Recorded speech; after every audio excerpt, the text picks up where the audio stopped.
Prokuroria Themelore Publike e Manastirit ngriti akuza kundër 8 personave fizik dhe një person juridik për keqpërdorime në lidhje me procedurat e prokurimit publik në kombinatin e minjerave energjetike Manastir. Gjatë vitit 2023, 5 nga të pandehurit si zyrtar, drejtor dhe menaxher të degëve të kombinatit të minjerave Manastir, përfshirë drejtorin e uzinës, krye një vepër penale të vazhdueshme, shpërdorimi pozitës dhe autoritetit zyrtar.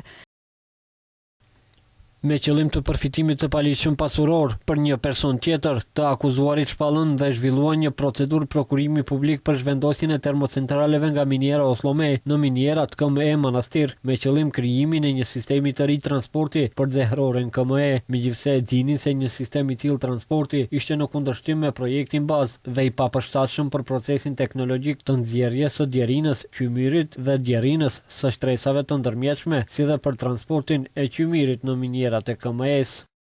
Nga prokuroria shtojnë se të akuzuarit e quan bordin e drejtorëve të ndryshonte planin vjetor dhe të mundsonte zbatimin e prokurimit publik dhe ata i egzageruan kërkesat minimale për pjesëmarrje në tender, duke favorizuar vetëm një person juridik. Kështu ata i mundsuan kompanisë së paditur të paraqitej si ofertuesi i vetëm dhe të fitonte tenderin me vlerë prej 90 milion denar pa TVSH. I akuzuari i parë, pronari i kompanisë, 2 punonjës dhe personi juridik akuzohen për veprën penale keqpërdorimi procedurës së thirrjes publike ose partneritetit publik-privat.